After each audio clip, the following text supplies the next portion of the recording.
Good morning, everyone, and welcome to our second ever Martinus Way podcast called Taking a Stand. So Taking Stand is as a representation of White Ribbon Day, which it is today, which is all about awareness and preventative programs regarding violence against women. And today I've got Leanne Ford, our HR/IR manager guru for our major projects, who's currently working on our inland project. And Leanne's a success story of Martinus. Oh, no. Been here for quite some time, and I was lucky enough to interview her a long time ago. And in fact, it's been a long time since you've been to these offices because you flew the coop and have done some amazing things. So welcome, Leanne. Thank you.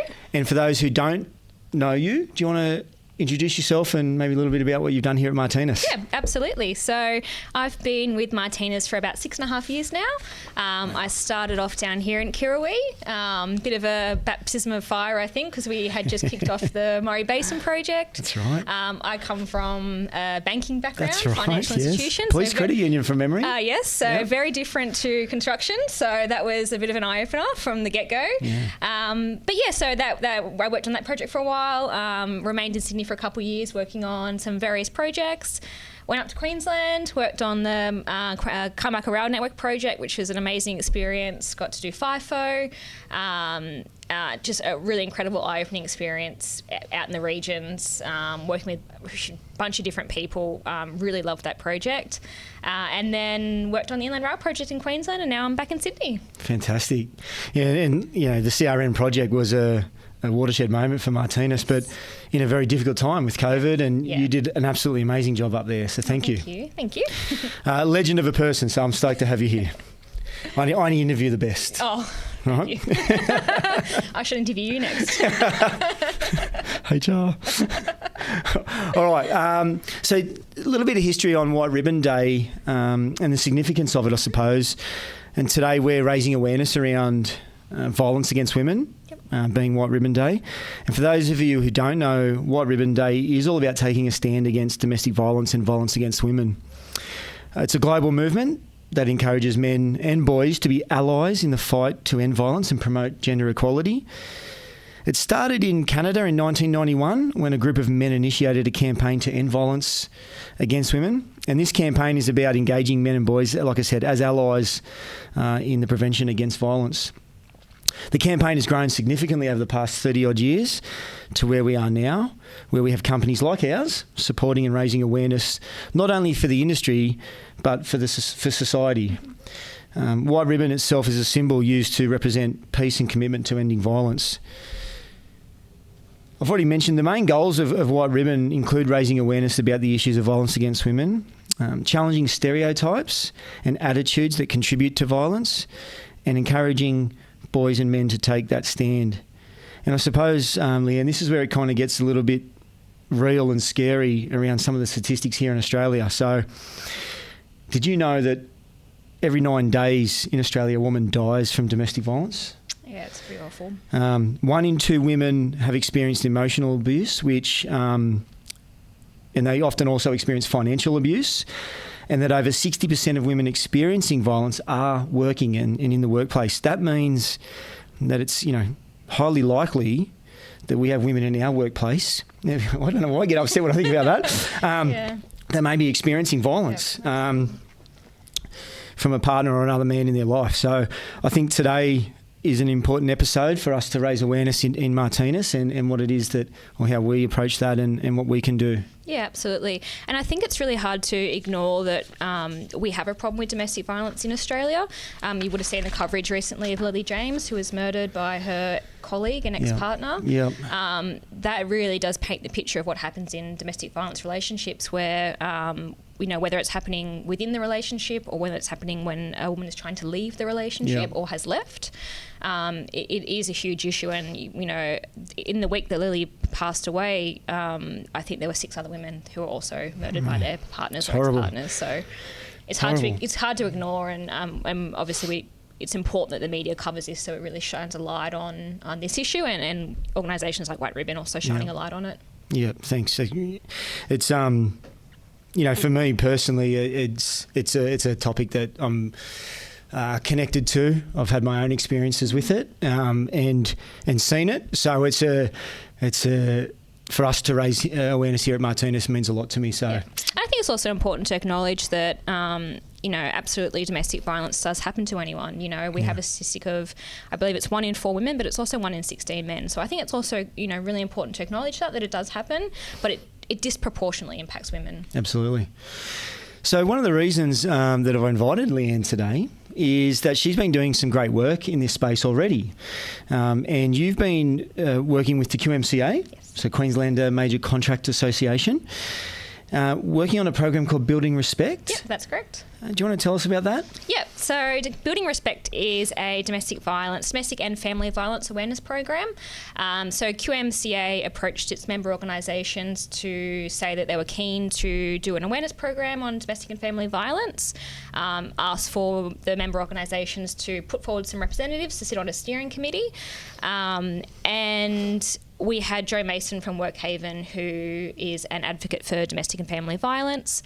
Her organisation works with other organisations to implement these kind of programs into companies to help them support people who are impacted by domestic violence. So Jo is an amazing story herself as well. Over the course of about 18 months, we had a series of meetings to discuss how we wanted to run this awareness campaign within the construction industry. Obviously, it's a male-dominated industry, so we wanted to make it relevant to our industry and make it meaningful and impactful. So that was a really great experience to be part of, and I'm really proud of that. Yeah, it sounds amazing. And is that website's up, isn't it? Yep, the website's live. So part of that awareness campaign was the development of the Building Respect website, which www.buildingrespect.com.au. It's a fantastic website, has a number of resources, whether you're someone who is impacted by domestic violence, or you're supporting someone, so you might have a colleague or a friend who is going through domestic violence. You might be a leader or a manager who has an employee of theirs who is experiencing that, or it might be someone who is concerned about their behaviour, which I think is a really important part of this awareness campaign. And the resources that we developed was that we have developed resources for people who want to change their behaviour, who are concerned about their behaviour, and we wanted to create a safe space where they could go online and have a look at, okay, well, I'm really worried about my behaviour. I think I'm using domestic violence. What can I do? And provide those resources for those people as well. Excellent. I did get on there yesterday, and it's a very easy website to manoeuvre around, and it's got some great resources, like you said. And there's quick exit on the website. So if you're concerned about being seen using the website, there's a quick exit button. There's links to external resources available as well. And the idea is that moving forward, we'll have those some QR codes up in the offices and on site, so people can quickly scan the QR code, get linked to the website. And there's a bunch of other resources that we develop, so training programs, use leadership guides, policies, templates, all that kind of thing. Excellent. And the aim is to get that and to roll that out at Martinus as well, and link everyone in? Yeah, I'm really keen to roll it out here. I know it will be really well received here. There is opportunity for people to become beacons, so we can do some training with some people who want to be the people that someone can go to if they want to discuss domestic violence and get some help. There's toolbox talks available, so I'm really keen to roll that out, and I'm really keen to hear from anyone who wants to get involved. And I think that's what's so great about having you on today and raising awareness with White Ribbon is you're doing all this good stuff in that space, because it will prompt some discussions, and for maybe some guys who are perpetrators of it to think, hang on, maybe I'm not acting in a way that befits my values, and they can go on and start to learn about that. Absolutely, and we want those people to know that this is a safe space to do that. Obviously, it's really important that people who are using domestic violence against someone to take responsibility and accountability for their behaviour, but at the same time, it's that willingness to want to change that's key, and that we want to provide and ask for help, and we want to provide that help to them. What inspired you to be part of that? It's interesting. I, as a woman, I have heard countless stories of my friends who have experienced domestic violence in intimate partnerships. But something that really has stuck out for me in this is very early on in my HR career. I mean, I would have been maybe 18 or 19 at the time. We had a woman who was working for us at the previous organisation I was working at, and she was experiencing domestic violence. Now, I had lived a very sheltered life, so I wasn't really aware of or, conscious of these kind of things happening in relationships. And she would come into work, and she'd sometimes come and ask me if I had a couple coins of change so she could buy a train ticket. Wow. And then she'd ask for things like, do you have any tampons? Can I have some tampons? I don't have any. I can't buy any. Her performance at work was quite bad. Like, it was deteriorating. It wasn't getting any better. She was coming in late to work. She was calling in sick often. And then one day she came in and she had visibly had scratches and a cut in her lip and some bruises on her. And she wasn't very willing to talk about it. My manager at the time, my HR manager, tried to talk to her about it. She wasn't open to talking about it. And as the weeks went on, we could see that there was something going on, but I guess we just didn't know how to help her. We didn't have the resources or the knowledge on how to help her. And unfortunately, her employment was terminated because she just wasn't performing. Yeah, wow. And when she was packing up her desk, she turned to my manager and said, "He's going to kill me for this. It's going to be your fault." Shit. Which is a horrible thing to hear. It's a horrible thing, to say as well, but obviously we wouldn't hold that against her. She was in a great deal of turmoil because she clearly was suffering at home, and now she'd lost her job. And I think what we tend to forget sometimes is that work can be a bit of a safe haven for people experiencing domestic violence. So it can be somewhere for them to go to have a bit of social connection, to be a bit more independent, to not be monitored by their partner. And to lose that was really horrible for her. And I really, I'm really motivated to make sure that people at Martinus and people in the industry know how to support someone who's going through that. It's horrible to hear. I was actually looking at the Building Respect website and listening to some of the videos on there, and I did some other sort of research, and I watched a video of a lady who had been experiencing domestic violence. And she said one of the worst things that happened to her was when she told her manager, they kind of disregarded it and basically said, leave that at the door. This is work. And that, she said in the interview that crushed her because there was no safe space for her. She didn't know where to go after that. And that for me, it's like, wow, can you imagine being in that much turmoil and that much hurt, and then you reach out to somebody and you get that type of response? Yeah.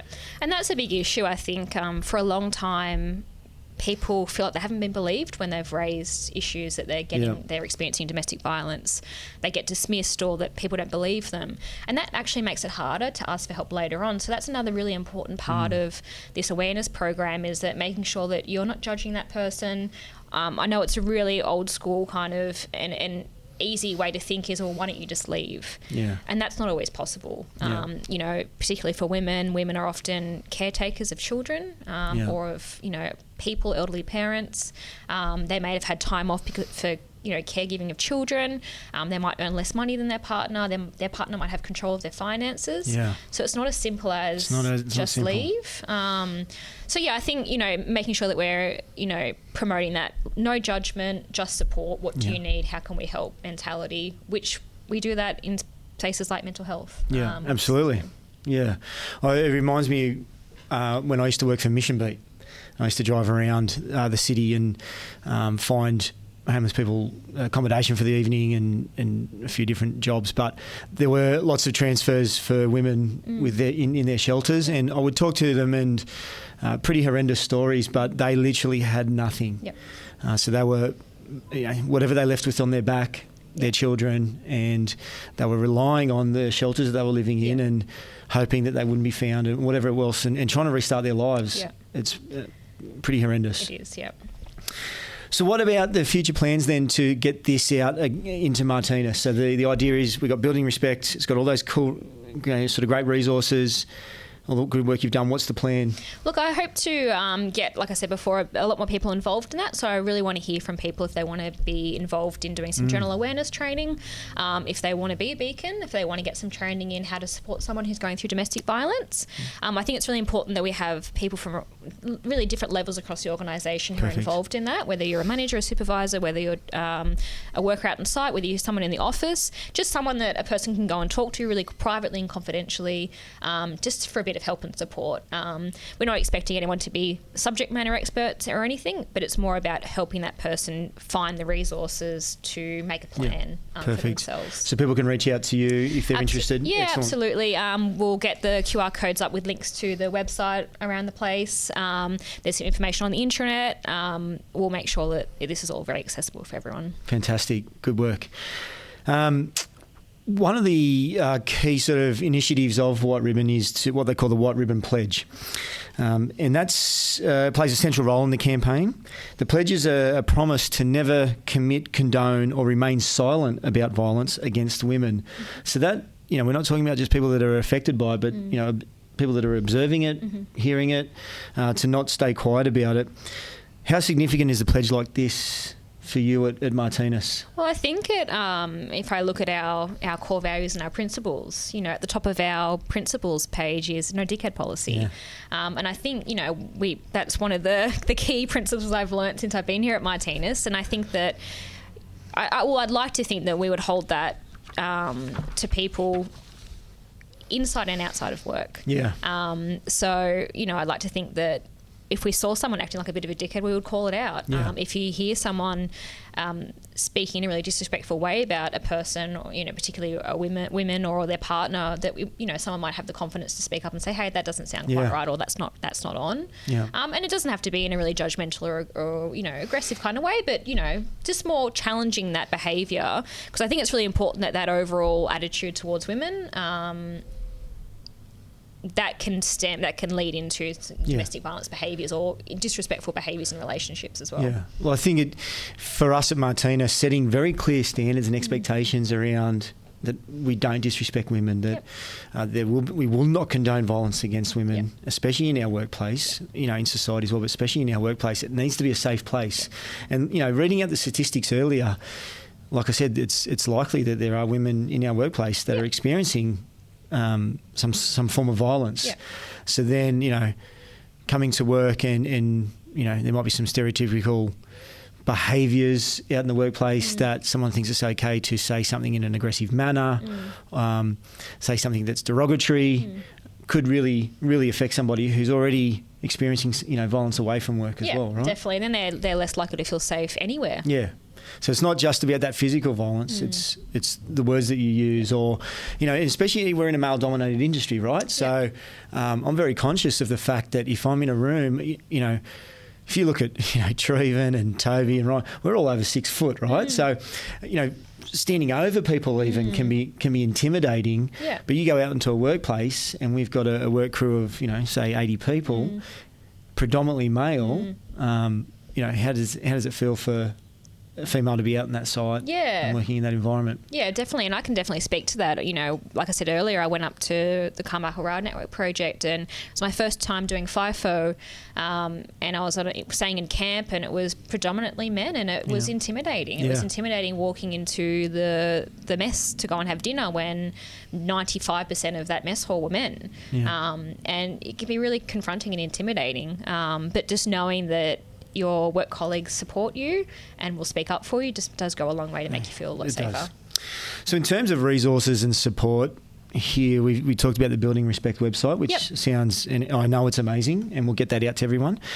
One of the key things that we can do is to provide an unwavering support for anyone affected by violence against women. So from a HR perspective, from a policy and perspective, and then behavioural perspective, make it a comfortable or safe place for women who may be experiencing it to approach us, right? And what I'm hearing is, and I know this because I've been at Martinus nearly 10 years, you've been 6 years, that we will provide that support. That's just how we roll. We are a company that will go above and beyond in those situations.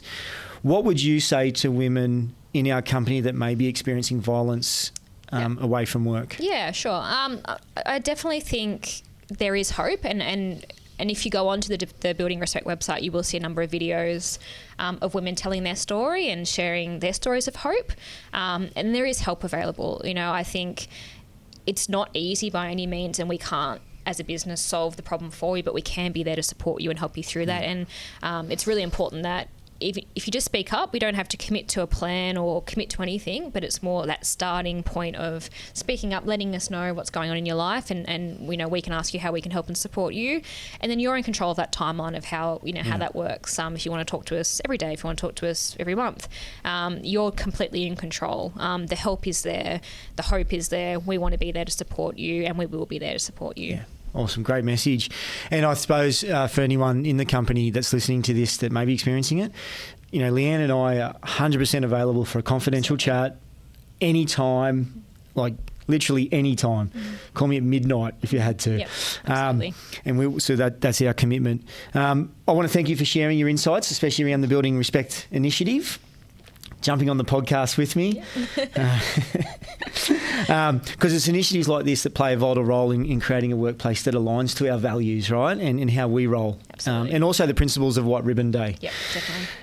To our listeners, thank you for joining us for our second ever episode of the Martinus Way, Taking a Stand. And if we do, like I said, if we do have any people in our workplace that are experiencing or are affected by violence, already said Leanne and I are available for that confidential chat. And, the company will do anything we can to assist. So thanks again. Stay tuned for any more stories about our people, initiatives that we're doing in our company culture, and the Martinus Way. Thank you. Thanks for having me. Excellent.